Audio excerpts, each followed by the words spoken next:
Greetings, my name is Powell, your main host for this amazing show. I would like to welcome you to gotkushTV showing of its Black Group Economics Business Show, the solution to the lack of money in the Black community, showing monthly on gotkushTV.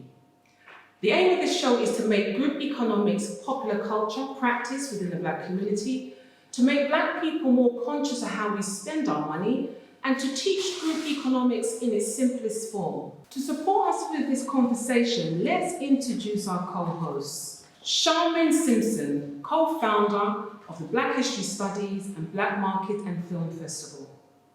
Robin Walker, historian and author. Amongst many scholarly achievements, Brother Robin is widely known for his book, When We Ruled. Cheryl Phoenix, founder of UK Black Links, the UK's largest Black business database. And Esther Stanford, our expert in politics, laws of the land, and Black reparation. So stick around for the second half of the show where we'll be showcasing actual businesses in the community you can support right away. Let's get started then. So what is group economics? Group economics is a community of people of the same kind producing goods, services, jobs, and business opportunities for their own people. Ultimately, trading amongst themselves, where the money circulates 8 to 12 times before it leaves the community or group. What is Black group economics? Well, it's a focus on Black people practicing group economics. Any group can practice group economics. What is needed to be able to practice group economics? Well, just to reiterate, the model we'll be using as a guideline for this show is taken from Dr. Claude Anderson's Paranomics series. You can find Dr. Claude's work on YouTube if you Google his name or check out his website, www.paranomics.com. Dr. Claude Anderson states that there are 7 levels to Black economic liberation, but for this series, we'll be focusing on the first 4. Each of these levels will have an episode dedicated to looking at the subject in more detail. Levels to Black group economics 1 to 4.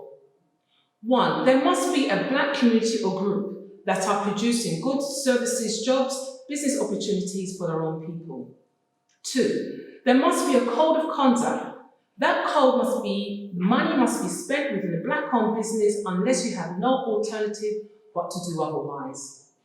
3. Within this community, we must have an economic structure that educates us to sustain it, such as events, study groups, workshops, or classes, which is what this show is set out to do. And 4, lastly, there must be a group or organization that will speak for you in politics. Then you can dictate to the state what we think is culturally, politically appropriate for our people.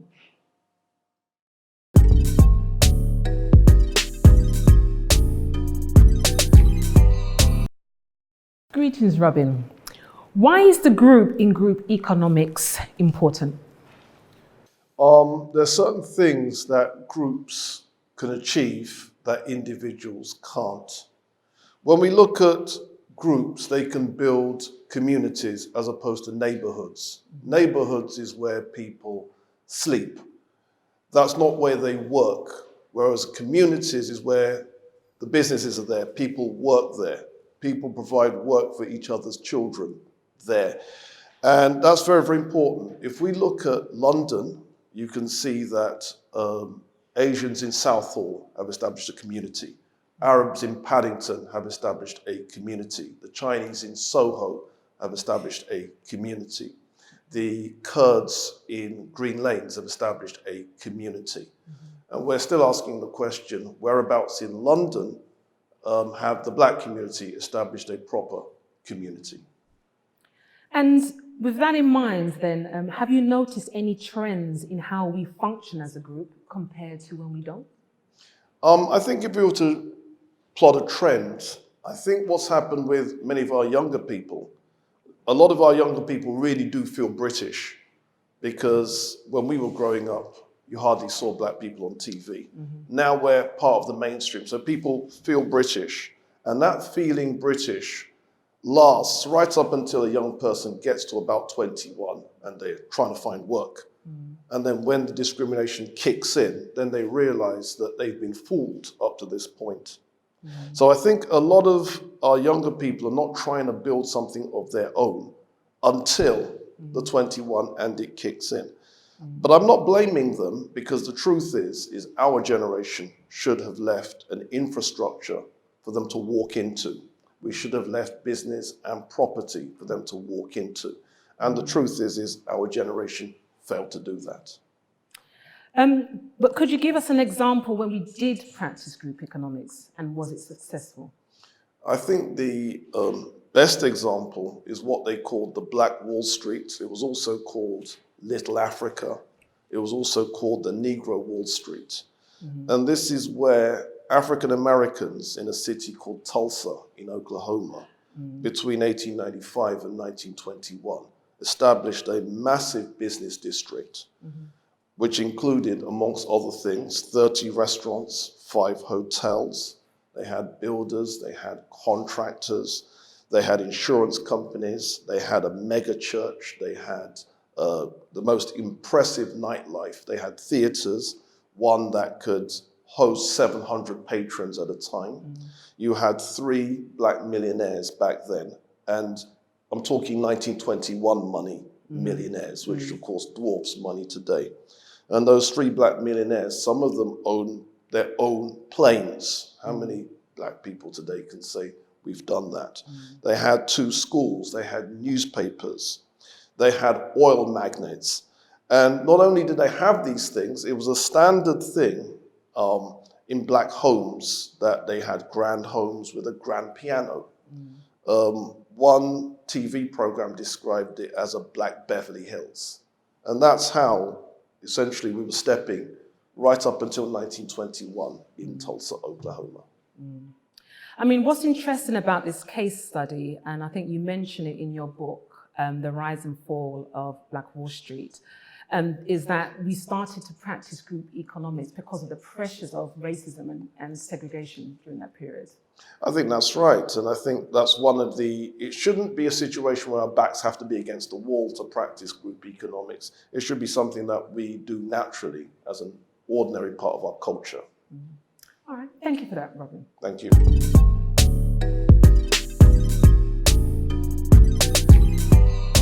At the moment, within the black community, we don't practice a code of conduct.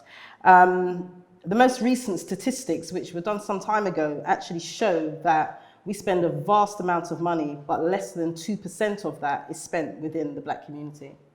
I was looking at some data recently, and in terms of black people and their spending power, and the figure was 300 billion. Now, what we would like to know is how accurate is that figure? It is inaccurate.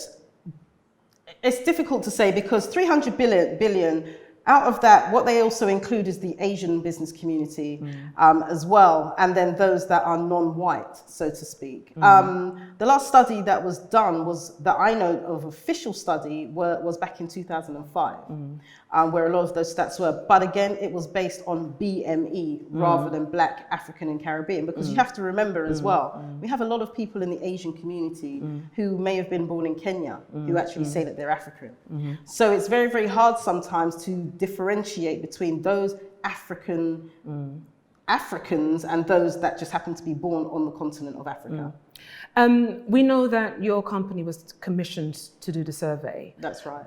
And in terms of the figure, I'm sorry, I keep going back to this figure. No, it's fine. So how true is this figure then in terms of your survey? What we found at the time, remember it was like, what, 11 years ago now? The statistics showed that it was £40 billion that the black community was spending within, and that was only done within the M25 area. So we just done mostly London and within the M25. However, what that didn't show was that we actually have an influx of a large Nigerian community in the UK who spend billions of pounds just within their own community. So that figure actually wasn't really reflected because at that time we were just getting the influx. Then we also have the Ghanaian community and then the Kenyan community. So if we were actually look at those stats today in 2016, 2017 or whenever, together, we would actually probably be looking closer to the 300 to 370, 80 billion pound mark just within our own community. That's excluding everybody else. So I would like to touch on your organisation, UK Black Links. Tell us a little bit more about UK Black Links and in relation perhaps to the Code of Conduct. Well, what it is, the reasoning behind UK Black Links was for us to have a proper economic spending power. Because my late husband, who was the founder, Dele Akinlade, went away, saw the same thing being actually done in Atlanta, where they had black directories and it was perfectly acceptable, and thought that there's nothing like it over here. Quit his job as a stockbroker, had £2,000 in his pocket, called on his friends and started the publication. It was very successful, probably one of the most successful black businesses with entirely black staff. And it was good in the fact that people started recognizing that we actually had some economic power in this country. We actually uncovered over, I think it was like 7,000 black owned and run businesses, from hotels to cinemas, similar to Black Wall Street, but that was right here in the UK. So that was as far as Ireland, right down to Wales. So, you know, we had it here. So with regards to the Code of Conduct, at one stage we were, but then people get, you know, when you go down the shop and maybe your mum or your auntie who are slightly older and, you know, Mr. Patel is on the corner, they would rather go to Mr. Patel, and, you know, Mr. Jones or Mr. Smith, maybe 3 pence more, so they will push up their face and rather go to Mr. Patel. So unfortunately, you know, that has been passed down through the generations, and our community aren't spending how they should do. So that I think they need to take it more seriously. Thank you, Cheryl. Thank you.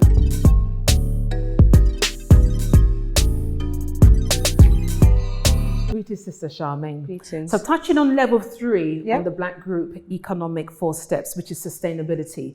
What are we as the Black conscious community doing to educate people in relation to the consciousness? Okay, we are starting to create our own courses and use our own creativity to write books. So you have scholars such as Dr. Boyce Watkins, Dr. Claude Anderson, producing a lot of online materials, online courses to teach people about financial management, Black economic empowerment.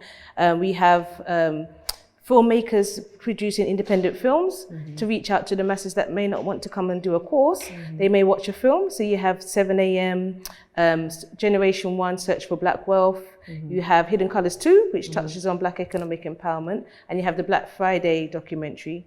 And you have lots of small independent films about Black Wall Street. So people can access the information using their different learning styles, which is quite interesting. Now, I bear witness to some of the great events that you put on, especially in regards to the economic empowerment of our community. But I would like for you to talk to us about the Black Market and Film Festivals that's taking place. Okay, the reason why we put together that event, because I would go to events and people say, oh, there's no Black businesses, and oh, where did you get this top from, or where did you get this product? And I'm like, oh, this business. And they said, I can never find a Black business. So I said, let's put together an event where we can bring all the different Black businesses in the community in one forum, in one field. We can use, while they're there, learn about financial management, wealth management, budgeting, all different levels of financial information, and also support independent filmmakers as well. So we have the film festival element, so we can support independent filmmakers with their films, especially premiering a lot of the films that, for example, coming from abroad that we don't get the platform to show over here. So that's what we do with the Black Market and Film Festival. And we try to make it a family focus event. So parents can bring their children so they can learn. So we have children activities for the children to learn as well. And we work together collaboratively with different people in the community. So we work with, for example, Ace of Jacks Radio, gotkushTV, just to make it a collaborative event, because we have to, it's all about group economics. So we have to do that through the work that we do, and also show that to the community that it is possible, that we can work together and share the love, share the economics, and look out for the future, because it's all about, everything that we do is all about Black future. Even though we're called Black History Studies, it's all about preparing for our Black future, which is very important. Brilliant. So for those that get this group economics concept and want to practice it but find it difficult to find other Black businesses, what would you suggest that they do? Communicate. speak to people. I'm a walking Black economic advocate. So when I wake up in the morning, I put on my shea butter from Calabash Hub. I've got this top on from Grassfields. I've got these earrings from Pieces by Kiki. So I'm actively supporting Black businesses wherever I go. I usually wear jewelry and people ask me, where did you get this jewelry from? Especially this ring. Okay. I got this from Zayuni by Design. And this is perfect conversation starter. So people, where do you get these things from? So I always try to memorize people's email addresses to pass it on. If I have a good experience, most of the time with Black businesses, I will promote them. And even when people challenges and talk about the negative experiences they have, I always say, why did you have that? Did you feed back to them? So you can share that feedback with that business for them to improve. And we have to be advocates for Black businesses. Most definitely. Thank you. Thank you.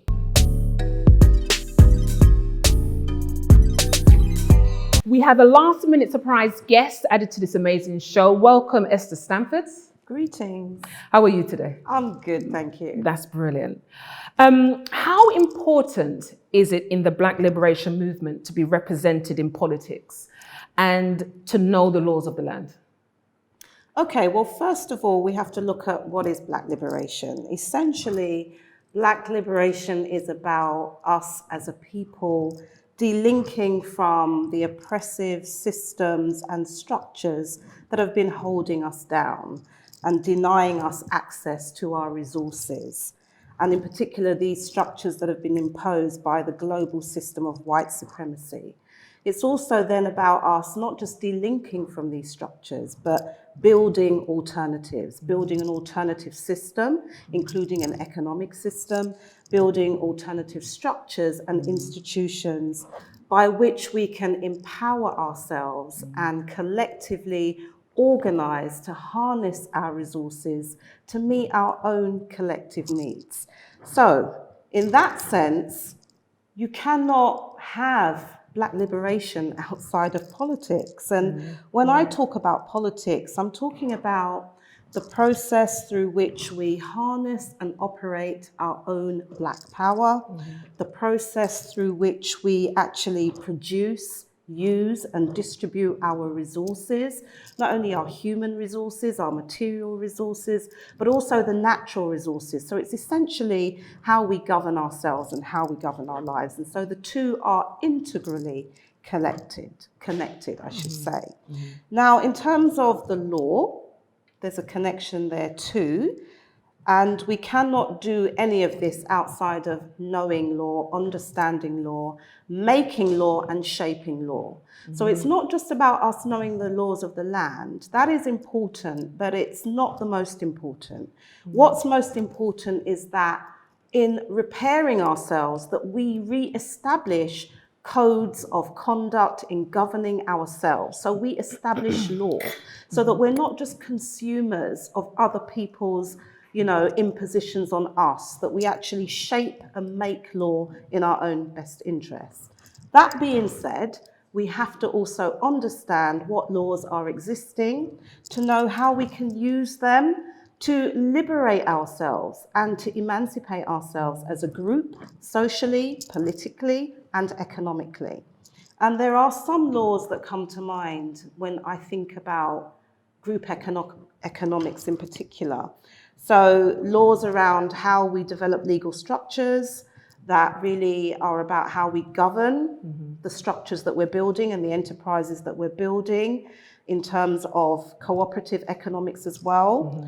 And also laws to do with how we can collectively organize and mobilize as a community, even living in Britain and other parts of Europe. So there are laws such as the 2011 Localism Act that enforces a right for community. Now, it's not necessarily defined in the way that we define community, but this is where if we come together as a group, we can exercise our own group power on this to enforce these laws in our own best interest. So it brings about a right for communities to bid, to challenge, to build, and to own resources locally. And that is essential if we're talking about establishing a power base. And not to mention the need for us to understand a human rights law, people's laws around the enforcement of our social, political, economic and cultural rights, such as the right to have a decent standard of living, the right to housing, the right to appropriate work according to our own knowledge and expertise and contributions and labour, the right to social security, the right to food, the right, basic things that we need in order to be full economic producers. Thank you, sister.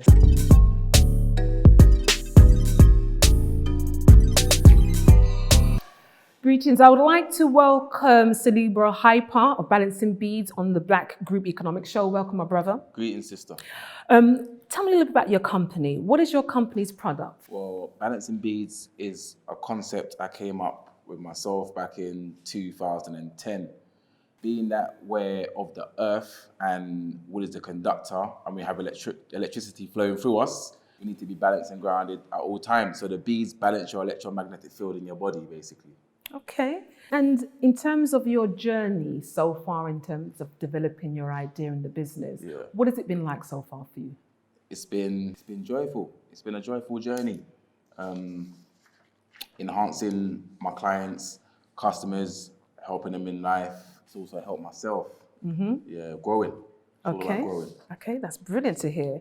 And in terms of you starting up as a business, I mean, what kind of advice would you give to someone that's starting up their business for the first time? Trust your product.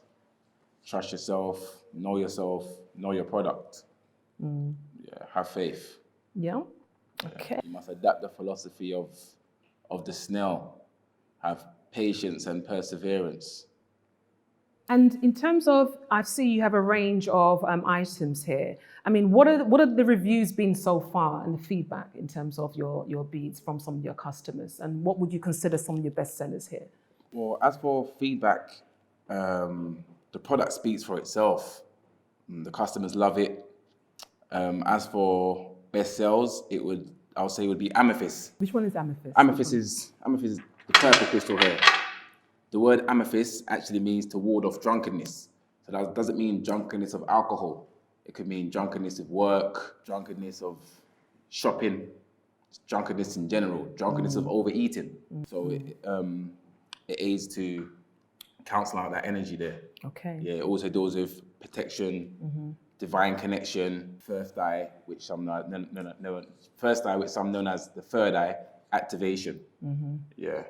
And I noticed in some of your other beads you have some precious stones. Yes. Yeah. Could you tell us a little bit more about? Okay. Well, in this one here, you have this stone is called citrine. Now, this citrine is amethyst heated up basically to a certain degree. So the properties of citrine is personal will, power, abundance. Yeah. Okay. This is I call this a crystal. This is my crystal infusion range. The amethyst before was my crystal fusion range. And if any of the audiences listening right now would like to purchase any of these, what would they need to do? They could either go on the website, which is www.don'thateinnovate.com. You can purchase via off the website. You could email me at deepfossil@gmail.com. Or you can Instagram balancing_beads. Quite simple. And can your customers buy these at any shop locations at all? The crystal fusion range the shop available for the crystal fusion range is Xylite Arts in Peckham. Okay. Yeah, they have their own exclusive ones. Okay. to them. So yeah, Xylite Arts in Peckham is available. My classic collection range is available in Pempanzi, Brixton Hill. All right. So I just want to say it's brilliant having you on the show and find out thanks. more about your brand and your products. And I hope to maybe see you again. Thank you. It's been a joy. Thank you very much.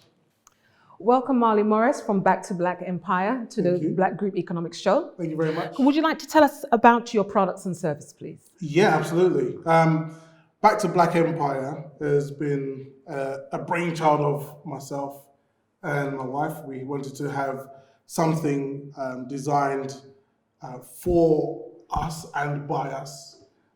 I remember growing up hearing about a company called Fubu, and I wanted to actually continue that, do something that has been designed for community and done by ourselves. Okay. So what are the actual products now? Because we've got some umbrellas so here. These are the major products. We've got 3 umbrellas. All of them have an African design to them. So we have one that is brown and beige with orange highlights, which has a Kenyan design to it. So we had taken a trip to Kenya, was really taken aback by the people there, by traveling into Uganda and seeing a little town called Ginger. We really loved it. And from that, we decided we wanted to draw a little bit about what we remember there. And those drawings are on the umbrella. So in terms of the sizes, can you get a little one to put in your bag, or is it just the large one? Absolutely. So this one here, we designed, well, you know, the wife actually designed this one. And the idea was to have a wet bag included with the actual umbrella. I won't open it because it's so powerful. But it has the Back to Black moniker on the actual umbrella. Which is this? Which is this one just here. Okay, okay. And it also has a kente frill to the end of it it's also got a nice little hummingbird on it as well, Dr. Bird on the umbrella. So it's sort of like West Africa meets the West Indies. And that was the whole idea of us being able to have something that is really for our community and something to be proud of. I mean, London is known for the rain. Of course. Rain, fog, that's what it's known for. So, you know, when we was thinking about things to do, the idea the first thing you think of is t-shirts, that's very simple. But when you look at something like an umbrella, that's very practical. So we wanted to make sure that it had a good price point, that it was practical, and it actually represented us as well. So in terms of your journey, okay, what would you say, because we have quite a few people watching today who's probably thinking about setting up their own business. What are some of the challenges that you've experienced along your journey? We had to get very comfortable with disappointment. Like, expect it. Just expect that if you want to, you know, the thing is, when you're working in a job, you're disappointed pretty much by, you know, every morning when you have to get up, you have that feeling of, oh, I've got to do this again. And then usually around about week 3 of the month, when your money's running low or it's finished and the month isn't finished yet, you haven't been paid yet, again, you feel disappointment in what you're doing. So I know that we're used to having that feeling of disappointment, but for some reason, we're not expecting it, or we allow disappointment to make us stop when we're trying to do something for ourselves. So the first thing that we had to get very comfortable with was feeling like as though we failed or we've done something not as best as we could, but then being willing to pick ourselves up and then do it again and do it again and do it better than last time, and being willing to actually learn from your mistakes as well. So when you make a mistake, recognize it as an opportunity to learn something and do your best not to do it again. You will do it again because we're perfect, but learn to try and learn not to do that again. So did you have any support in terms of business advice, training to get you through your stages? I'd say that we had a lot of opinions. A lot of people saying it's a bad idea. That's interesting. And a lot of people who said, why would you take that money that you've saved and put it into an umbrella? Because you're going to sell your umbrella for £10 and you can go and get an umbrella from Boots for half that price. So why would you do that? We were told, well, stick to just one thing. So when we first started, we were selling greeting cards, for example. And when that was going well for greeting cards, we were told, just stick with greeting cards, don't go into something like umbrellas. So what we've realized is that what we want to do is put our idea or our viewpoint of what is required for ourselves and what's required for our community, and we're going to put it out there, regardless of the opinions and the naysayers. And so far, it's been successful as well. It's interesting that you mentioned about how you actually finance the business, because that's one of the biggest problems that we have in terms of Black businesses and financing or accessing finance. The funds that you used to start up, was it self-financed, or did you use other sources as well? It was self-financed. Was that by choice? No, I think at the end of the day, there are opportunities to go to like the bank and ask for a business loan. That's one way. But when you do that, you need to provide a business plan, and you need to, satisfy somebody else's criteria of what you want to do. So if I was to go into a bank right now and say, I have this great idea, I'm going to do African-inspired umbrellas for the UK, they would tell me to go away because it's not a viable business plan. So what we decided to do was, I use the analogy of a vehicle. I have a bike and I have a car, okay? But sometimes I take the train and sometimes I fly. So if I want to get to so far, I'll use the bike. Well, when we first started, we couldn't finance these, but what we could do was finance some greeting cards. So we did the greeting cards, and then we was able to then use that money to be able to finance the umbrellas. And then from the umbrellas, we was able to put on an event last year, which gave us enough money to then do other things that we've got planned for the future. So we were willing to take the long game and, grow that finance ourselves, and be willing to sacrifice in order to be able to make that finance happen. And it's interesting you mentioned about the sacrifice. So, and this is another thing for people that's thinking about setting up their business for the first time. It's the sacrifice. It's the time and the effort you have to put in this. Would you want to expand on that a little bit more in terms of your own experiences? Yeah, I would say first of all that there is no shame in being broke if you're doing it for something that is for your future. So whereas people would take, let's see, so you're going to spend, let's say, 8 hours a day in your 9-to-5 job. You're willing to sacrifice 8 hours of your life every day of the month for a paycheck. So then sacrifice 4 hours more for yourself. Because at the end of the day, with one, that sacrifice benefits somebody else. Someone else's children are going to private school. Somebody else has been able to fund their nice house in Finchley. So sacrifice 4 hours for yourself. When it's time to go out and you want to look good, don't look good and go out. It's okay. Nothing happens to you. You're still alive. If you want to go out and you want to have a big meal, but you can't afford it, stay home and cook your wife a big meal and do that instead.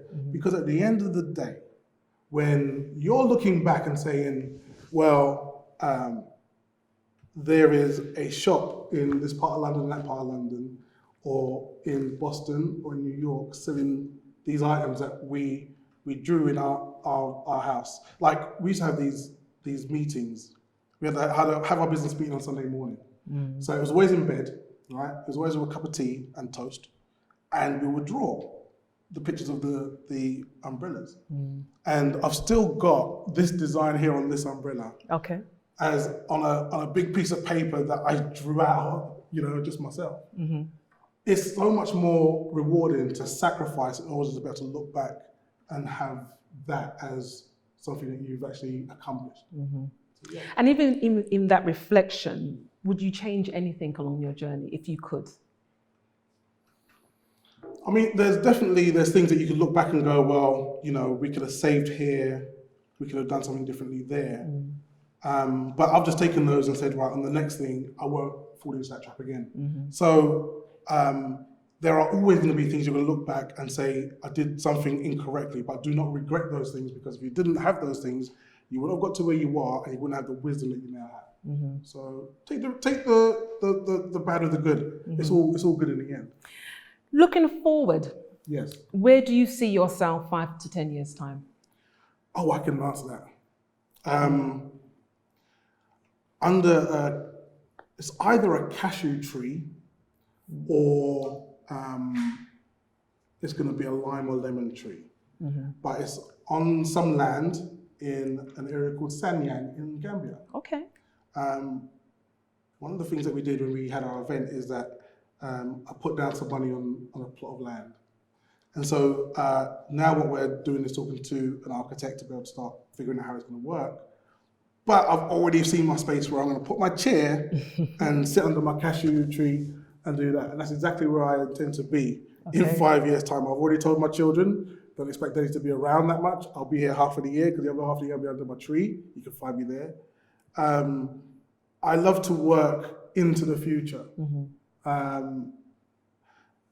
You know, I love the fact that I can learn about our history, but it really, the bit that really drives me is when I see those powerful men and women, those ancestors, who were able to see ahead, see forward, you know, the Marcus Garveys and Malcolm X's, who could see ahead and say, well, that's where we're going, and then speak that into the future.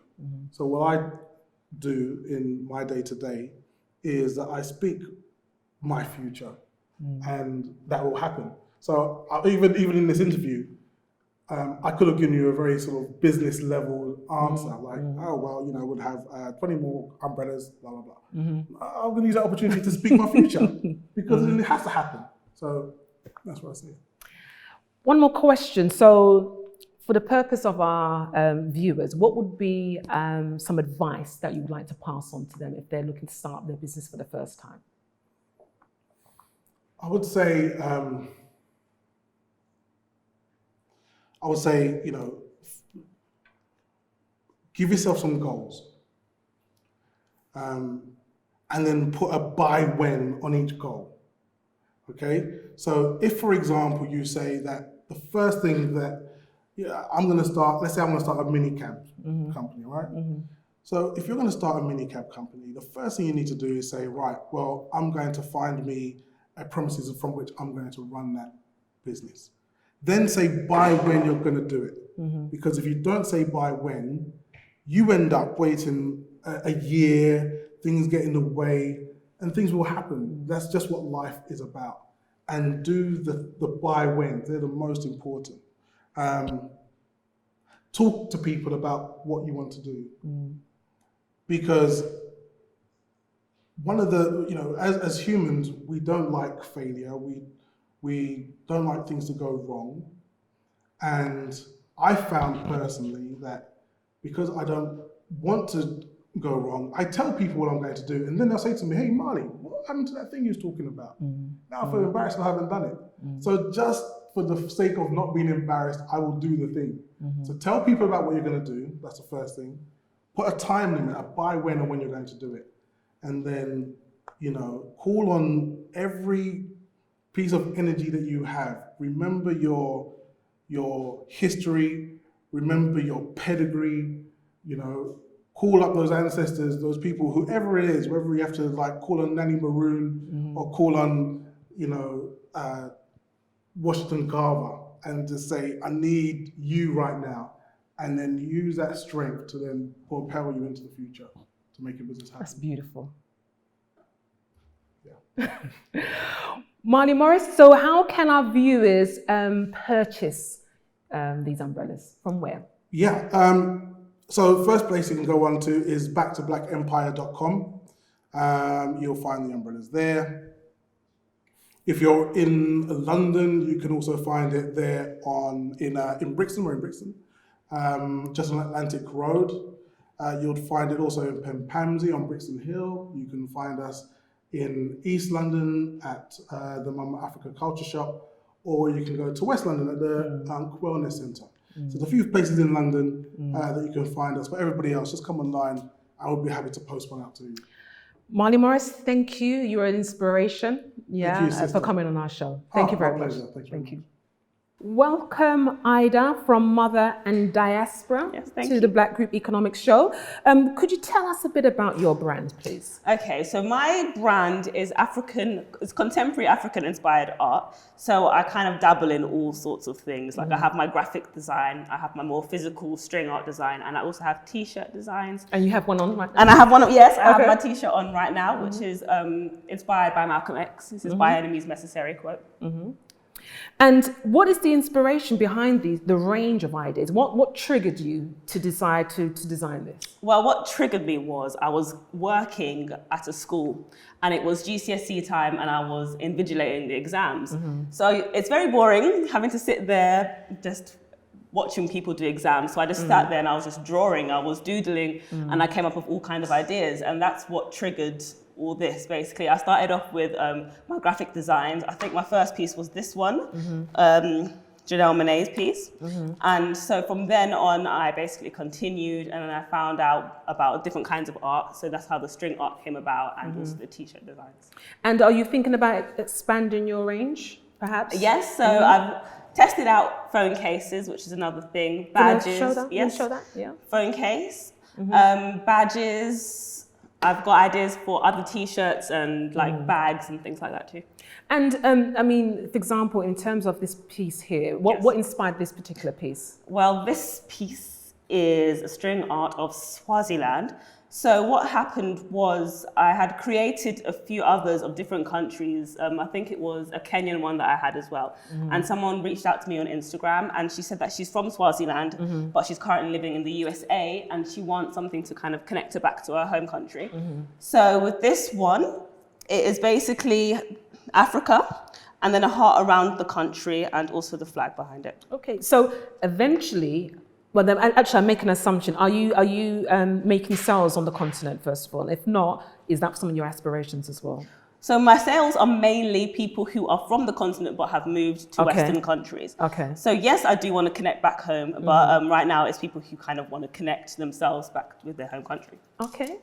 And I know in terms of, you're at the very early stages of your business right now, Yes. But in terms of the black markets, and creating an awareness of your brand. I mean, what's your experience been so far? Well, I've been to one. Well, actually, I used to help my auntie out who also started her own business. So my experience is behind the counter, helping out selling her hair products. So I had experience with interacting with people and finding out how these kind of events work. So with that, I kind of brought that experience towards my own. So I do want to book like tables for these future events at some point. But for myself, I haven't actually been to one of them. Okay. And if any of our viewers wanted to purchase any of your items here, how can they go about doing that? I have a website, which is www.motheranddiaspora.com. I also have a Facebook page, which is the same, Mother and Diaspora, and an Instagram, which is Mother and Diaspora.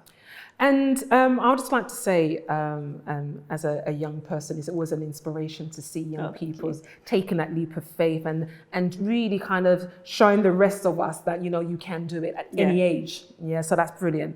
Thank you, Ida, for kind of showing us all the fantastic things that you have here. And please support this young entrepreneur. Thank you.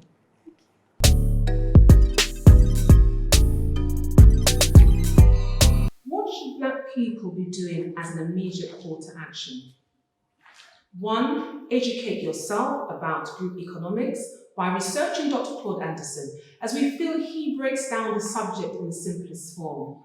Check out other content on the subject, such as the 7 a.m. and Black Fridays DVD, promoted by Black History Studies, Rail Cell Web, the concept advocated by the Holy Coptic Church, and the Black Wall Street, promoted by Robin Walker, The Rise and Fall of Black Wall Street. 2, link up with other Black people who share this mentality. Although there are a few brands out there like Black History Studies, UK Black Links, and so forth, there aren't much Black people out there that understand this concept and are familiar with it. Some might say that this is nothing new to Black people, but we beg to differ because it must be practiced in the sequence model stated above for it to work. There are 2 parts to this. Identify all Black-owned businesses in your area, country, and worldwide, Support Black businesses and Black market events around the UK. Remember, we said, how can you practice group economics if there isn't any Black businesses to spend your money with? Number 4, work on opening up your own business and practice. When we do this to the point where we are subconsciously thinking about it, then we'll be on our way to true liberation. The secret to creating wealth is to own and control resources. Powernomics, the National Plan to Empowering Black America by Dr. Claude Anderson. Remember, we are used to spending our money with others. For us to practice group economics, it's not the norm. Change is gradual.